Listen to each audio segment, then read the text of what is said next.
திரு அன்புமணி ராமதாஸ் அவரோட பசங்க வந்து ஒரு கொள்ள கும்பல் ஃப்ராடுங்கன்னு சொல்லி அவரோட தாத்தா ராமதாஸ் அவர்களே பேட்டி கொடுத்துருக்காரு. இவங்க எல்லாம் எந்த முகத்தை வச்சுட்டு போயிட்டு அவங்க அம்மாக்காக ஓட்டு கேட்கறாங்கன்னு தெரியல. ஒரு வேட்பாளர் வந்து நான் இந்த தொகுதிக்கு இந்த நல்லதை செய்றேன், என்னை நம்பி ஓட்டு போடுங்கன்னு சொல்லி கேட்கறது எப்படி இருக்கு? எங்க அம்மா உங்களுக்கு செய்வாங்க, எங்களை நம்பி எங்க அம்மாக்கு ஓட்டு போடுங்கன்னு சொல்லி கேட்கறது எப்படி இருக்கு?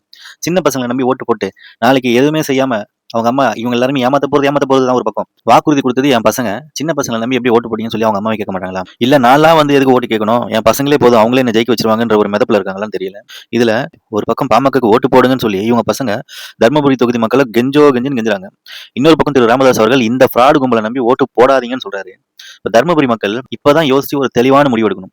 இவங்களை நம்புங்கன்னு சொல்லி இவங்களே சொல்றாங்க, இவங்களை நம்பாதீங்கன்னு சொல்லி இவங்களோட தாத்தாவே சொல்றாங்க. இவங்களை நம்பி ஓட்டு போட்டு நட்டாத்துல நிக்காம இப்போ தமிழ்நாட்டை ஆண்டுகிட்டு இருக்கிற திராவிட முன்னேற்ற கழகத்துக்கு ஓட்டு போட்டு தமிழ்நாட்டை தலைநிமிர செய்யணுங்கிறது என்னுடைய தாழ்மையான வேண்டுகோள். இந்த ஆட்சியில ஸ்டாலின் ஐயா அவர்கள் எவ்வளவோ நல்லதுகளை செய்யறாரு. அடுத்த ஆட்சியில நிறைய நல்லதுகளை செய்யறதுக்கு திட்டம் வகுத்து வச்சிருக்காங்க. அது எல்லாத்தையும் செயல்படுத்தணும் அப்படின்னா நீங்க திமுகவை இந்த எலெக்ஷன்லயும் ஆதரிச்சாதான் அது முடியும். இந்த ஃப்ராடு கும்பல், இந்த கொள்ள கும்பல், இந்த துரோக கும்பலுக்கு ஓட்டு போட்டு உங்களோட ஓட்டை வேஸ்ட் பண்ணாதீங்க.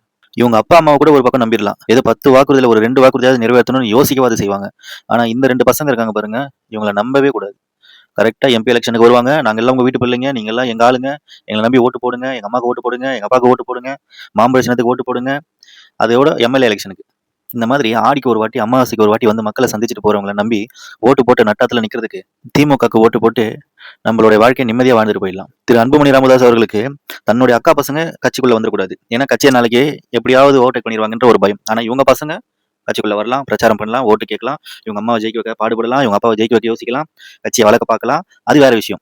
இவங்களுக்கு வந்து எக்ஸ்பீரியன்ஸ் தேவை கிடையாது. இவர் அன்புமணி ராமதாஸ் அவங்களோட அக்கா பசங்க மேல வச்ச குற்றச்சாட்டு, அவங்களுக்குலாம் என்ன எக்ஸ்பீரியன்ஸ் இருக்கு, எதுக்கு பொறுப்பு கொடுக்குறீங்க அப்படின்னு சொல்லி சண்டை போட்டாரு திரு ராமதாஸ் அவர்கிட்ட. இதை நம்ம வந்து வெளிப்படையாவே பார்த்திருப்போம் அவங்களுடைய கூட்டத்திலேயே. ஆனா எந்த ஒரு எக்ஸ்பீரியன்ஸும் இல்லாம தர்மபுரியில தன்னுடைய சமுதாயத்தை சார்ந்த மக்கள் அதிகமா இருக்காங்கிற ஒரே காரணத்துக்காக எந்த ஒரு அரசியல் முன் அனுபவமும் இல்லாம போய் ஓட்டு கட்டிட்டு நிக்கிற இந்த கொள்ள கும்பலை நம்பி ஓட்டு போட்டு மக்கள் ஏமாறக்கூடாது. எலெக்ஷன்றதுனால வெயிலையும் பார்க்க மாட்டாங்க, மழையும் பார்க்க மாட்டாங்க. இவங்க அப்பா எம்பி ஆயிட்டாரு, அம்மா இப்ப எம்எல்ஏ ஆயிட்டாங்கன்னா ஆட்சி அதிகாரத்துல போயிட்டு அழகா 5 வருஷம் உட்காந்து நல்லா சம்பாதிக்கணும். அதுதான் இவங்களோட ஒரே ஒரு குறிக்கோள். மற்றபடி ஏசி வீட்டை விட்டு வெளியே வர மாட்டாங்க, ஏசி காரை விட்டு இறங்க மாட்டாங்க. இவங்களை நம்பி ஓட்டு போட்ட மக்களுக்கு ஏமாற்றத்தை தவிர வேற எதுவுமே கிடைக்காது.